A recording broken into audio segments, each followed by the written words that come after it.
बताइए financial planning का मतलब क्या होता है? बताइए, कौन बताएगा? देखिए कल हम लोग जो पढ़े थे फाइनेंशियल प्लानिंग, उसमें क्या था? लिखा था कि डिसाइडिंग इन एडवांस। क्या लिखा था? सभी लोग पढ़िए तो देखिए क्या लिखा है।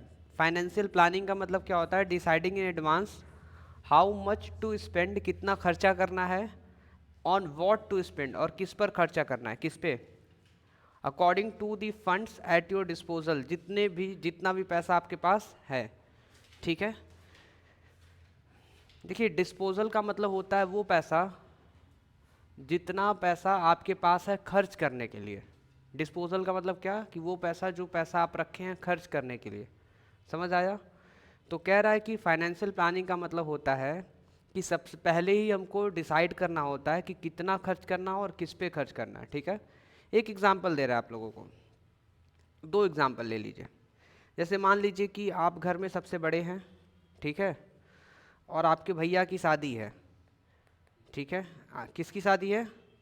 आपके भैया की शादी है, और जो पूरा मैनेजमेंट है वो आपके हाथ में है।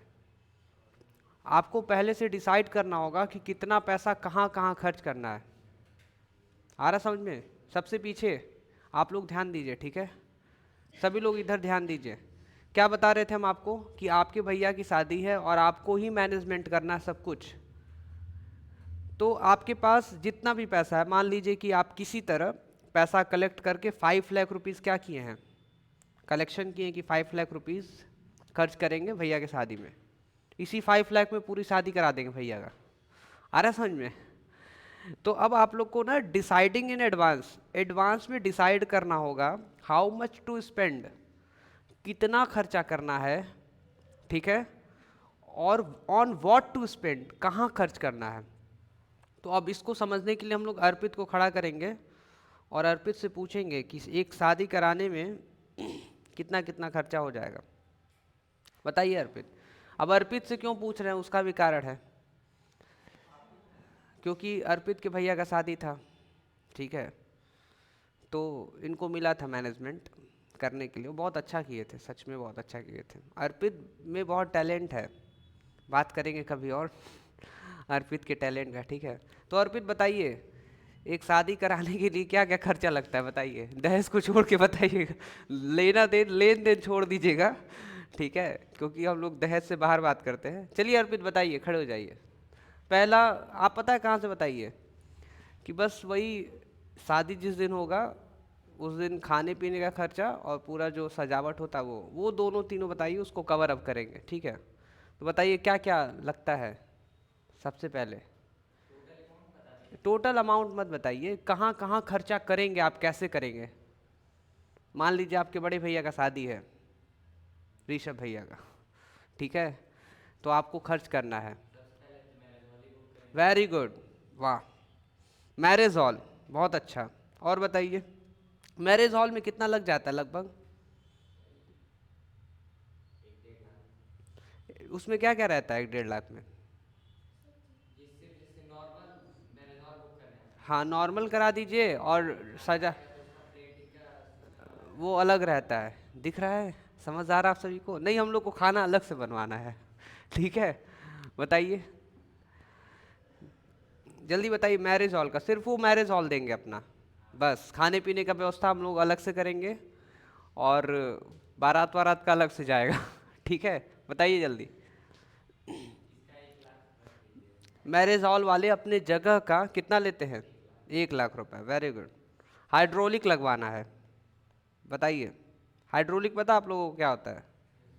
क्या क्या होता है हाइड्रोलिक? जो ऐसे ऐसे घूमते घूमते ऊपर जाता है, ठीक है, और चक्कर घुमाते घुमाते, चक्कर लाते लाते नीचे लाता है, और जब तक नीचे आता है दोनों लोग चक्कर खा के गिर गए रहते हैं, फिर पीछे से एम्बुलेंस आता है। ठीक है, क्या हो तुम्हारा चक्कर उतारते हैं। तो बताइए अर्पित हाइड्रोलिक में कितना लग। देखिए हाइड्रोलिक का 15,000, अर्पित एकदम सटीक एकदम बता रहे हैं। ठीक है। और बताइए। 20,000 किसका? हाँ स्टेज का, स्टेज और स्टेज के सजावटों का खर्चा 20,000 आता है। और बताइए अर्पित, खाने पीने का बता दीजिए लगभग लगभग।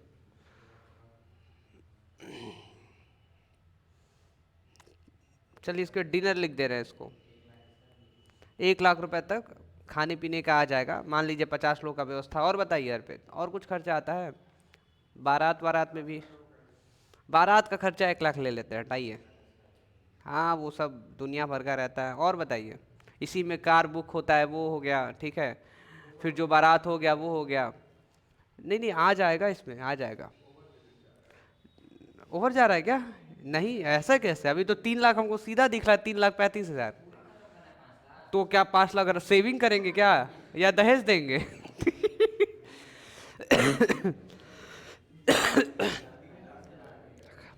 तो ये हो गया हमारा बारात। और बताइए,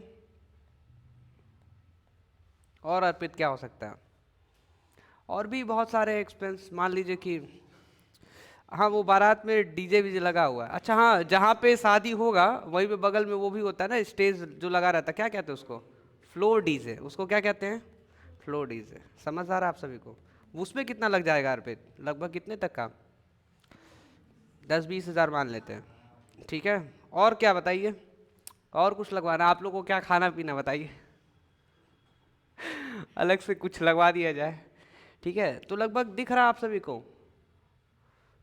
अच्छा मान लीजिए इसी में अर्पित कहेंगे कि हम तो उसमें ड्रोन मंगवाएंगे, ड्रोन वाले 1.5 लाख रुपया, कैमरा रिकॉर्डिंग वाले 2 लाख रुपया लेंगे, एकदम प्रोफेशनल वाला मंगवाएंगे, ठीक है। और वो भी ड्रोन से माला लटका रहेगा, ड्रोन से आएगा, और माला से घिस दिए ड्रोन भी नीचे गिर जाएगा। आ रहा समझ में? तो अर्पित मतलब बता रहे कि ड्रोन से रिकॉर्डिंग, और प्रोफेशनल बुलाएंगे दिल्ली नोएडा गुड़गांव से, ठीक है, वो रिकॉर्डिंग होगा पूरा। तो इससे क्या होगा ना कि अब ज़्यादा चला जाएगा, कि 2 लाख रुपया आप रिकॉर्डिंग में दे दे रहे हो, 1 लाख रुपया ड्रोन से दे दे रहे हो आप, तो ओवर जा रहा है कि नहीं जा रहा है? तो इसी चीज़ को मैनेज करने के लिए अर्पित कह रहे नहीं, इसको हम कट कर रहे हैं, कम पैसे में हम रिकॉर्डिंग करवा देंगे, ठीक है। तो टोटल जोड़िए कितना हो रहा है, 1 लाख, 2 लाख, 3 लाख, 3,35,000, 35 और 3,55,000, 3,55,000 मतलब 4 लाख, 1,45,000 तक बच रहा है। कह रहे हैं कि इसी में आपका ड्रोन वाला भी, और ज़्यादा प्रोफेशनल तो नहीं रहेगा, मीडियम लेवल में रिकॉर्डिंग भी हो जाएगा। आ रहा समझ में? क्यों मैनेज करना पड़ा कि नहीं करना पड़ा? पहले से एडवांस प्लानिंग कर लिए ना अर्पित। मान लीजिए कभी भैया की शादी पड़ी तो कह रहे हैं 5 लाख में करवा देंगे क्योंकि क्लास में बैठे बैठे प्लानिंग हो चुका था। तो समझ आया what is financial planning? What is financial planning? Deciding in advance. ये एडवांस में डिसाइड कर लिया है। भैया की शादी का नहीं पता, 3 साल बाद 4 साल बाद हो सकता है, पर अर्पित खड़े खड़े एडवांस में डिसाइड कर लिए, बैठ जाइए। समझ आ रहा है? तो डिसाइडिंग इन एडवांस, आगे क्या लिखा था? How much to spend, how much to spend, how much to spend, 5 lakh. आगे क्या लिखा? On what to spend. ये क्या लिखे तो है on what to spend? Hydraulic stage, dinner, बारात, रिकॉर्डिंग, फ्लोर डीजे। आ रहा समझ में? इस पे हम लोग को खर्चा करना है, ठीक है। तो ये जो एडवांस में हम लोग डिसाइड कर रखे हैं, इसी को क्या कहते हैं? Financial planning. क्या कहते हैं? Financial plan. क्लियर है आप सभी को? अब दूसरा एग्जांपल लेते हैं कि आपको बिजनेस करना है। आपको क्या करना है? और उस बिजनेस में आप पैसा कहाँ, पैसा जो आपके पास है, ठीक है, तो कितना खर्च करेंगे और कहाँ खर्च करेंगे? तो इसमें भी वही सेम, मान लीजिए 5 लाख खर्च करना चाहते हैं आप, और कितना कहाँ कहाँ खर्च करेंगे? तो मान लीजिए हमको रेस्टोरेंट ओपन करना है। क्या ओपन करना है? तो रेस्टोरेंट के लिए सबसे पहले तो हम लोग को फर्नीचर चाहिए ना। हाँ, एक काउंटर होना चाहिए, और फिर वहाँ पे पूरा क्या कहते हैं कि चेयर होना चाहिए, कि भाई वहाँ मालिक बने, रिसेप्शन टाइप में, ठीक है। समझ आ रहा है? और फिर उसके बाद जो आएंगे कस्टमर, उनके लिए ये हो गया आपका चेयर, हो गया चेयर टेबल दुनिया भर का, फाइन। और सजावट में बहुत सारा खर्चा लग रहा है। तो बस वही आपको पहले से डिसाइड करना है कि हाउ मच टू स्पेंड, और दूसरा क्या है? ऑन व्हाट टू स्पेंड, ठीक है, कि किस पे खर्च करना और कितना खर्च करना है। जो आप पहले से प्लानिंग बना लेते हैं उसी को क्या कहते हैं हम लोग? Financial planning. और फाइनेंशियल प्लानिंग सभी को हमेशा पहले ही बना लेना चाहिए। क्यों? अच्छा ये भी क्यों और कब बनाना पड़ता है? जब आप चाहते हैं कि बिजनेस बहुत अच्छे से चला दें और प्रॉफिट बहुत अच्छा कमा दें, और आपके पास जब पैसा कम रहता है, या आप पैसा कहीं से लोन लेते हैं, तो उस समय आप ध्यान देंगे ना कि पैसा हमारा अच्छी जगह लगे। ऐसा तो नहीं ना कि क्या कहते हैं कि खूब ब्लैक मनी कहीं से मिल गया है, आ रहा समझ में, और एकदम देश दुनिया से मतलब नहीं है, जहाँ खर्चा हो रहा है करो खर्चा। क्लियर है? तो एक वो अलग बात हो जाती है कि भाई आपके पास 50 करोड़ है, 500 करोड़ रुपया रखा है, और बिना प्लानिंग का वो आप धड़ाधड़ जहाँ मन तहाँ खर्च किए जा रहे हो। आ रहा है? तो भाई 500 करोड़ आपके पास कहीं से आ गया है, मान लीजिए ब्लैक मनी 500 करोड़ आप उसमें से निकाल रहे हो, उड़ा रहे हो, कर रहे हो, तो वहाँ पे तो आपको ज़रूरत नहीं होगी। हाँ, अगर आपको 500 करोड़ से बहुत प्यार है और आप उसका वैल्यू करते हो, और 500 करोड़ को 1 मिनट के लिए भूल गए हो, और उसमें से 1 करोड़ निकाल कर, और पढ़े लिखे हो, आपकी माइंड काम कर रही है, या आप तेज हो, बिजनेस करने आता है आपको, प्लानिंग करने आता है आपको, तो वहाँ पे आपको प्लानिंग करना होगा पहले से। किसका? फाइनेंशियल प्लानिंग, कि आपको कहाँ खर्च करना है, कैसे खर्च करना है, और कितना खर्च करना है। ये प्लानिंग होना चाहिए कि नहीं होना चाहिए? बिना प्लानिंग का कर लेंगे आप लोग कुछ? बिना प्लानिंग का कुछ नहीं, हर एक चीज़ को प्लान करना चाहिए। तो वही हम लोग पढ़ रहे हैं, क्या? फाइनेंशियल प्लानिंग, ठीक है। और हम लोग कल ही पढ़े थे कि पहला पॉइंट क्या था? सबसे पहला ये था, determination of amount of finance needed by an enterprises, एक इंटरप्राइज को कितने पैसे की ज़रूरत है, दूसरा वो पैसा कहाँ से आएगा, और तीसरा और कौन से पॉलिसीज़ को हम लगाएंगे, प्रॉपर यूटिलाइजेशन करेंगे, कहाँ कहाँ खर्च करेंगे। समझ आ रहा है? यही 3 चीज़ हम लोग कल पढ़ रहे थे कि नहीं? ठीक है। यहाँ पे लिखा हुआ है next step of financial planning. Financial planning जब आप कर लेते हैं तो उसके बाद नेक्स्ट स्टेप होता है deciding how to raise this finance. Arpit तो बोल दिए 5 लाख रुपीज़ खर्चा किया जाएगा, या हम बोल दिए। अब ये बताइए वो 5 लाख रुपया आएगा कहाँ से? ये भी तो सोचना होगा कि 5 लाख लाए कहाँ से। तो आपके ऊपर आपको डिसाइड करना है कि वो पैसा लाना कहाँ से। देखिए, पैसा 2 तरीके से आ सकता है, मतलब बिजनेस में कहाँ कहाँ से आ सकता है। देखिए, इक्विटी शेयर से आ सकता है, प्रेफरेंस शेयर से आ सकता है, डिवेंचर से आ सकता है, या लोन लेकर आ सकता है। आ रहा समझ में? जब भी कोई बिजनेस करने जाता है तो वो पैसा कहाँ कहाँ से ला सकता है? इक्विटी शेयर इशू करके, प्रेफरेंस शेयर इशू करके, डिवेंचर इशू करके, या लोन लेकर। समझ आ रहा है आप सभी को? बताइए। अब देखिए, बात यहीं पे नहीं खत्म हो गई कि आप फाइनेंशियल प्लानिंग कर लिए, पैसा ले लिए, ठीक है। अब इसमें ये भी आता है कि लॉन्ग टर्म इन्वेस्टमेंट डिसीजन, आपको इन्वेस्टमेंट भी करना होता है। आप पैसा लाए हैं तो उस पैसे को सही जगह इन्वेस्ट करेंगे, तभी तो आपको प्रॉफिट मिलेगा, तभी तो बिजनेस चला पाएंगे आप। तो स्टार्टिंग कहाँ से हुआ? फाइनेंशियल प्लानिंग से। फिर उसके बाद नेक्स्ट स्टेप आगे बढ़े तो क्या बोला कि कहाँ से पैसा लाएंगे, और उसके आगे थोड़ा सा बढ़े तो कह रहा है कि कहाँ पे आप इन्वेस्ट करेंगे। क्लियर है आपको? तो आपको भी मोस्ट एप्रोप्रिएट इन्वेस्टमेंट प्लान को क्या करना होता है? सेलेक्ट करना होता है। तो कौन सेलेक्ट करता है? Financial planning finance manager. नहीं, कौन करता है? Finance manager. तो फाइनेंस मैनेजर क्या करता है? एनालिसिस करता है अलग अलग इन्वेस्टमेंट प्लान को, और जो भी अच्छा रहता है उसमें क्या कर देता है? उसी को सेलेक्ट करता है। समझ आया? अब देखिए, जो फाइनेंस मैनेजर होता है, अगर वो शॉर्ट टर्म फाइनेंशियल प्लानिंग किया है तो उसको क्या बोलेंगे? बजट। और लॉन्ग होगा तो लॉन्ग टर्म बजट बोल सकते हैं। अब आइए हम लोग पढ़ते हैं ऑब्जेक्टिव ऑफ फाइनेंशियल प्लानिंग। आप कह रहे हैं सर फाइनेंशियल प्लानिंग क्यों करें? मान लीजिए आप ही में से कोई क्वेश्चन पूछ रहा है, सर फाइनेंशियल प्लानिंग क्यों करें? क्यों करें उसका भी आंसर है। देखिए, कह रहा है to ensure availability of funds whenever these are require. कह रहा है to maintain objective of financial planning is that sufficient funds should be available in the company for different purpose such as for purchase of long term assets।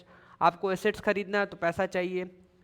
Meet day to day expense, दिन प्रतिदिन का जो खर्चा उसको भी चाहिए आपको। It ensures timely availability of finance along with availability. Financial planning also tries to specify the source of finance. आपको हर एक कदम पे पैसा चाहिए, हर एक कदम पे, ठीक है। तो वो पैसा आपको सही समय पे मिल सके, पहले से अगर प्लानिंग कर रखे हैं, फाइनेंशियल प्लानिंग पहले से अगर कर रखे हैं तो आपको हर एक कदम पे पैसा मिलेगा। क्यों? क्योंकि प्लानिंग में ही क्या कर रखे हैं? यही तो प्लानिंग कर रखे हैं कि जिस दिन भी पैसे की जरूरत होगी हम यहाँ से लेंगे, वहाँ से लेंगे। सही बात है कि नहीं? जैसे मान लीजिए आप पहले पैसा जितना है आप प्लानिंग कर रखे हैं कि हमको स्टार्टिंग में ये मशीन खरीदना है, इतना पैसा लगेगा, हम यहाँ से देंगे। दिन प्रतिदिन जो खर्च होगा हम यहाँ से निकाल कर दे देंगे, कुछ और खर्च होगा हम उधर से देंगे, दूसरा खर्च होगा हम उधर से देंगे, इधर से देंगे, उधर से देंगे, सारा प्लानिंग कर रखे हैं। तो बस वही लिखा है कि हम लोग जब भी ज़रूरत पड़े उस समय पैसा कहाँ से लाना है, कैसे लगाना है, कहाँ से लगाना है, इसलिए हम क्या करते हैं, प्लानिंग करते हैं। जब भी पैसे की ज़रूरत हो तो उस समय पैसे को, उस समय फंड को कैसे अवेलेबल कराना है, सही समय पे अवेलेबल हो जाए, उसके लिए क्या करते हैं हम लोग, बताइए, प्लानिंग करते हैं। तो फाइनेंशियल प्लानिंग का ऑब्जेक्टिव क्या है, to ensure availability of funds, fund को अवेलेबल कराना, whenever these are required, जब भी पैसे की ज़रूरत होगी उस समय पे फंड को अवेलेबल कराना, यही ऑब्जेक्टिव है किसका, फाइनेंशियल प्लानिंग का। समझ आ रहा है।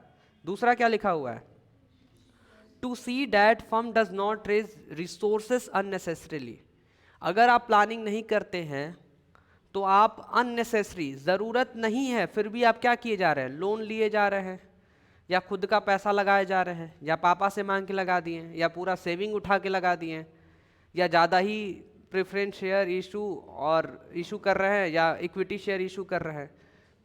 तो अगर आप प्लानिंग नहीं करेंगे ना तो अननेसेसरी क्या करेंगे, फालतू खर्च करेंगे, अननेसेसरी रिसोर्स को आप रेज करने लगेंगे। तो सबसे बेस्ट क्या है कि प्लानिंग कर लीजिए, और प्लानिंग करने के बाद चेक करते रहिए कि हम एक्स्ट्रा पैसा तो नहीं निकाल रहे हैं ना, एक्स्ट्रा पैसा तो नहीं ना ला रहे हैं, ठीक है। तो इसलिए दो चीज़ है ऑब्जेक्टिव ऑफ फाइनेंशियल प्लानिंग में, पहला और दूसरा, देख के आप लोगों को, ठीक है। अब नेक्स्ट क्या पढ़ेंगे हम लोग, importance of financial planning. Importance of financial planning में पहला क्या लिखा हुआ है, makes the firm better prepared to face the future. बहुत अच्छा है, अगर आप फाइनेंशियल प्लानिंग कर लेंगे तो आने वाले फ्यूचर में आप लड़ सकेंगे, मतलब आने वाले फ्यूचर में जो भी आपके सामने एक्सपेंस करने वाला आएगा, जो भी जहां भी पैसा खर्च करना होगा, क्यों आराम से कर सकेंगे कि नहीं कर सकेंगे, क्यों, क्योंकि पहले से ही प्लानिंग बना रखे हैं कि आने वाले समय में जहां जहां जब जब पैसे की ज़रूरत होगी तो वो पैसा कहाँ से लगाना है, कैसे लगाना है, कब लगाना है, सब कुछ प्लानिंग हो जाएगा। तो इससे क्या होता है, जो हमारी कंपनी होती है वो प्रिपेयर्ड हो जाती है कि आने वाले फ्यूचर में हम जब भी जहाँ भी खर्चा होगा हम उसको क्या कर लेंगे, फेस कर लेंगे। आ रहा समझ में, एक ब्लूप्रिंट तैयार कर लेते हैं हम लोग पहले से ही। दूसरा क्या लिखा हुआ है, help in avoiding business shocks and surprises. Business में बहुत सारे शॉक्स एंड सरप्राइजेस आते रहते हैं, तो पहले से ही अगर आप प्लानिंग कर रखे हैं कि मान लीजिए अगर ऐसा प्रॉब्लम आता है तो उसको कैसे डील करना है, तो इससे क्या होता है, उसमें बहुत हेल्प मिलता है कि आप उसको कम कर सकें, अवॉइड कर सकें, या उसको फेस कर सकें, ठीक है। तो जो भी शॉक्स एंड सरप्राइज है वो कैसे ख़त्म होता है, बिजनेस जो पहले फाइनेंशियल प्लानिंग कर रखे हैं आप। तीसरा क्या फ़ायदा हो जाता है, तीसरा इंपॉर्टेंस है कोऑर्डिनेट वेरियस फंक्शंस। फंक्शंस का मतलब होता है काम। It help in coordinating various functions the production sales by providing clear policies and procedure. पहले से ही अगर आप पॉलिसीज़ और प्रोसीजर बना रखे हैं तो उससे फ़ायदा ये होता है कि प्रोडक्शन में जितने लोग हैं और सेल्स डिपार्टमेंट में जितने लोग हैं, ये सभी लोग क्या करते हैं, मिलजुल कर काम करते हैं, ठीक है। और अलग अलग डिपार्टमेंट में कितने पैसे की ज़रूरत है सब कुछ पहले से डिसाइड रहता है, तो उससे क्या होता है, सभी लोग मिलजुल कर काम करते हैं। समझ आ रहा है, कोऑर्डिनेट वेरियस फंक्शंस, अलग अलग डिपार्टमेंट मिलकर काम करती है। 4 में क्या लिखा है, देखिए प्रॉपर यूटिलाइजेशन का मतलब समझाएं क्या आप लोगों को। प्रॉपर यूटिलाइजेशन का मतलब होता है बहुत अच्छे तरीके से यूज़ करना, यूटिलाइज करना, ठीक है। इसका बेस्ट एग्जांपल हम आपको देंगे, जब आप छोटे थे तो 5 रुपए का फ्रूटी खरीदते थे। 5 रुपए का फ्रूटी पीने के बाद, ठीक है, आप क्या करते थे, पाइप को निकाले, फ्रूटी ख़त्म हो गया, आप पी गए फ्रूटी, पर उसके आगे आप क्या करते थे, हम बता रहे हैं, पाइप निकालते थे, देखते थे उसमें 1-2 बूंद है क्या, उसको भी घींच लेते थे, ठीक है। फिर पाइप को रखे रहते थे अभी साइड में, फिर उसके बाद ऐसे ऐसे देखते थे 2-4 बूंद और बचा है क्या, तो उसको भी ऐसे ऐसे आ जाए 1-2 बूंद, ठीक है, अमृत की तरह 2-4 बूंद और आ जाए। जब वो आ जाता था, जब कंफर्म हो जाता था कि हाँ अब कुछ नहीं है उसके अंदर, तो पाइप को उठाकर और उस फ्रूटी के अंदर ऐसे लगाकर और उसको फुलाते थे, और फुलाकर नीचे रख के पैर से मारते थे और आवाज़ आता था धम, तब जाके आपको थोड़ा सुकून मिलता था, 5 रुपये हो गया यूटिलाइज। इसी को कहते हैं क्या, ऑप्टिमम यूटिलाइजेशन ऑफ रिसोर्सेस, कि आप इतने अच्छे तरीके से यूज़ कर लिया। बताइए छोटा बच्चा क्या कहेगा, कहेगा मेरे भैया बहुत अच्छे हैं, फ्रूटी भी पिलाएं, पटाखा भी बजाए, ठीक है। दिवाली चल रहा था, भैया कह देखो ये फ्रूटी पहले पी लो, फिर इसी से पटाखा ही बजेगा, हाँ, और ऐसा पटाखा है कि इससे धुआं भी नहीं निकलेगा। आ रहा समझ में, चलिए 5 में क्या लिखा है? तो इसी को कहते हैं प्रॉपर यूटिलाइजेशन, कि आप कहीं पैसा लगाए हैं और इतना ज़्यादा यूटिलाइज कर लिए कि बात ही नहीं है। आप लोग रेस्टोरेंट में ध्यान दिए होंगे, रेस्टोरेंट में जाते हैं, खाते पीते हैं, जब लास्ट में निकलने लगते हैं तो आपको ऑफर किया जाता है कि वो सौंफ और क्या कहते हैं उसको, मिश्री रहता है, ठीक है। तो सौंफ मिश्री आप इतना उठा लेते हैं, लगता है कि वहीं पे जितना 1000 2000 5000 खर्च किए हैं पूरा वही उठा लेके वहीं यूटिलाइज कर लेंगे। एक चम्मच लेते हैं, फिर ध्यान में आता है पैसा दिए, चलो एक चम्मच और उठाएं, और वो खाते रहते तब तक पेमेंट होता रहता है। अब जाते जाते सोचते चलो एक चम्मच और उठाएं, देखते जब कोई नहीं तो उसको पूरा ही उलट लो और लेके चल दो, आ रहा है। तो वो आपका पूरा पूरा प्रयास रहता है कि क्या, कि पैसा लगाए हैं यूटिलाइज तो हम कर ही लेंगे, ठीक है। तो उसी सेम प्रकार से आप पैसा इतने अच्छे तरीके से यूटिलाइज करते हैं, उसी को क्या बोलते हैं, proper utilization of finance. Planning कर लीजिए, अब पहले से अगर प्लानिंग रहेगा तो आपका 1 रुपया नहीं नुकसान होने वाला है। क्यों? क्योंकि आप पहले से क्या कर रखे हैं, प्लानिंग कर रखे हैं। समझ आया? ठीक है, आगे बढ़े हम लोग। कह रहा है link present with future, it tries to link present with future by anticipating sales growth etc. कुछ नहीं, सीधा बस आप इतना समझिए कि अगर प्रेजेंट में प्लानिंग करेंगे तो फ्यूचर में क्या होगा, आपको फायदा होगा, आपका सेल्स बढ़ेगा, ग्रोथ होगा। समझ आया? तो प्रेजेंट किससे लिंक है, फ्यूचर से। 6 में क्या लिखा हुआ है, link between investment and financing decision, it provide link between investment and financing decision on a continuous basis. अच्छा ये बताइए, जितना अच्छा आप प्लानिंग किए रहेंगे, जितना अच्छा आप प्लानिंग किए रहेंगे उतने ही अच्छे से क्या हो पाएगा, इन्वेस्टमेंट हो पाएगा। क्यों? क्योंकि जब आप प्लानिंग करते हैं तो उसमें क्या डिसाइड करते हैं कि आपको कहाँ कहाँ पैसा लगाना है, और कहाँ कहाँ पैसा लगाने का मतलब कि कहाँ कहाँ इन्वेस्ट करना है। तो क्यों, इन्वेस्टमेंट और फाइनेंसिंग दोनों एक दूसरे से लिंक है कि नहीं है। तो जितना अच्छा होगा आपका फाइनेंशियल प्लानिंग या फाइनेंशियल डिसीजन, उतना अच्छा क्या होगा, इन्वेस्टमेंट डिसीजन, ठीक है, कि इन्वेस्ट कहाँ कहाँ करना है। 7 में क्या लिखा है, 5 में लिखा अर्पित कि प्रेजेंट में कोई भी प्लानिंग करेंगे तो वो किससे लिंक होता है। अगर इस समय फाइनेंशियल प्लानिंग अगर बहुत अच्छा किए हैं तो आपको बाद में क्या मिलेगा, बहुत अच्छा सेल्स और बहुत अच्छा ग्रोथ। एंटीसिपेटिंग का मतलब देख लीजिएगा क्या होगा, वर्ड मीनिंग है, सर्च कर लीजिएगा।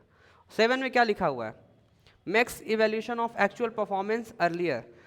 जब आप प्लानिंग करते हैं ना तो पहले से ही पता चल जाता है क्या, कि मतलब कैसा होने वाला है, फ्यूचर क्या होगा, कैसा होगा, ठीक है। तो पहले ही समझ में आ जाता है। और जब क्या कहते हैं कि जब एक्चुअल परफॉर्मेंस करते हैं, या मतलब पहले से ही इवैल्यूएट हो जाता है कि आने वाले समय में क्या होने वाला, कैसे खर्च करने वाले हम लोग पैसा। क्लियर है, समझ आ रहा है?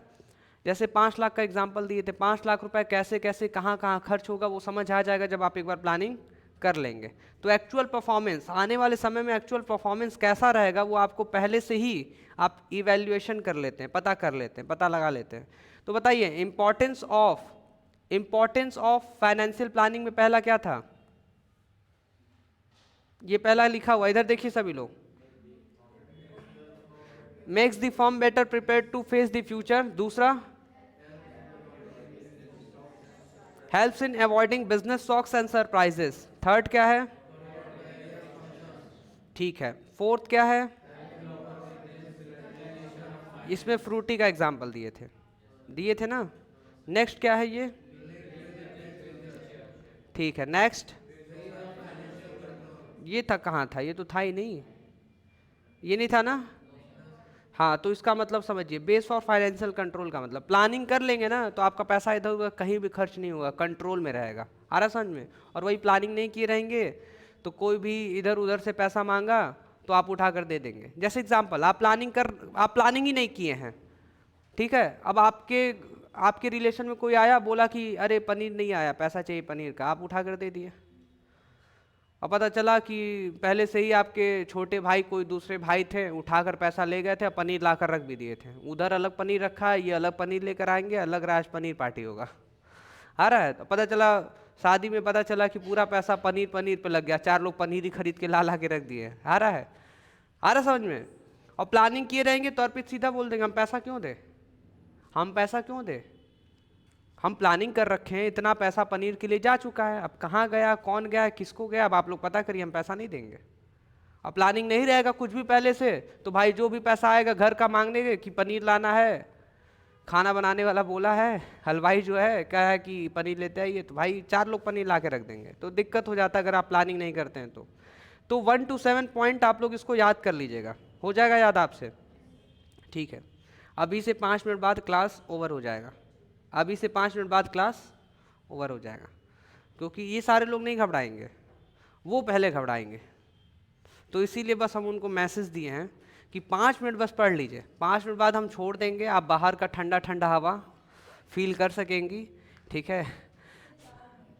हाँ बता, देखिए 4 मिनट, और कल नहीं हिसाब था, कल पार्टी चल रहा था ना, तो कहती सर भोजपुरी गाना लगा दीजिए, लगा दीजिए सर भोजपुरी गाना, हमको अच्छा लगता है सुनने में, आगे बढ़े हम लोग। तो हम बस उनको खुश करने के लिए बोल दें 5 मिनट बाद कि थोड़ा सा अच्छे से पढ़ ले, खुश हो जाइए, 5 मिनट बाद आपको एकदम छोड़ दिया जाएगा। चलिए क्या लिखा, फाइनेंशियल मैनेजमेंट। देखिए फाइनेंशियल मैनेजमेंट ये पूरा हुआ, और इसी के अंदर छोटा सा क्या आता है, फाइनेंशियल प्लानिंग, ठीक है। और वही फाइनेंशियल प्लानिंग में क्या क्या पढ़े थे हम लोग, ऑब्जेक्टिव और इम्पोर्टेंस। क्लियर है आप सभी को, ठीक है। देखिए कितना अच्छा लिखा है कीवर्ड, कह रहा है कि फाइनेंशियल प्लानिंग में जब भी ज़रूरत हो तो अवेलेबल कराना है, सही समय पे कितना कैपिटल अवेलेबल है ये पता चल जाता है फाइनेंशियल प्लानिंग से। क्लियर है। ये क्या लिखा है, एमसीक्यू, तो ये एमसीक्यू केस स्टडी होमवर्क है, इसको डिस्कस करेंगे हम लोग बाद में, बट आप लोग घर पर इसको अच्छे से पढ़ लीजिएगा। क्लियर है, ठीक है। आप लोग ये फॉर्मूला अभी याद करेंगे, बोलिए कैपिटल स्ट्रक्चर इक्वल टू डेब्ट अपॉन इक्विटी। इसको थोड़ा सा 2-3 बार बोलिए तो ठीक है। मान लीजिए अगर कोई आपसे पूछा व्हाट इज कैपिटल स्ट्रक्चर, तो आपका आंसर रहेगा capital structure means the proportion of डेब्ट and equity used for financing the operations of business.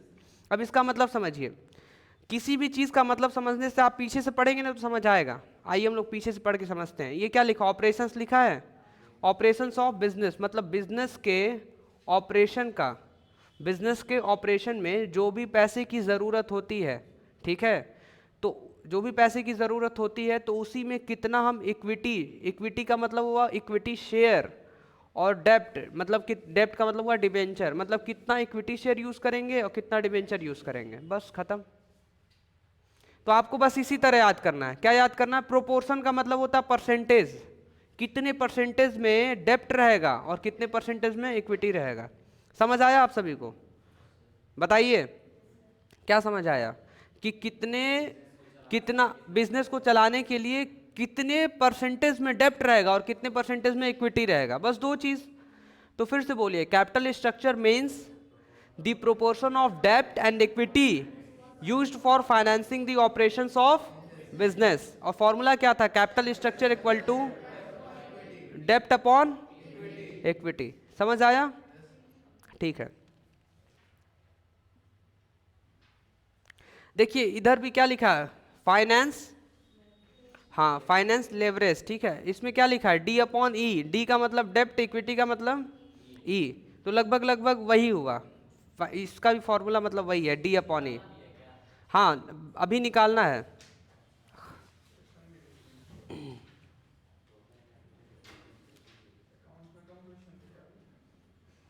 क्या हुआ, नहीं नहीं इसमें ज़्यादा नहीं निकालना, तो निकालने वाला क्या क्या करेंगे हम लोग, कल करेंगे।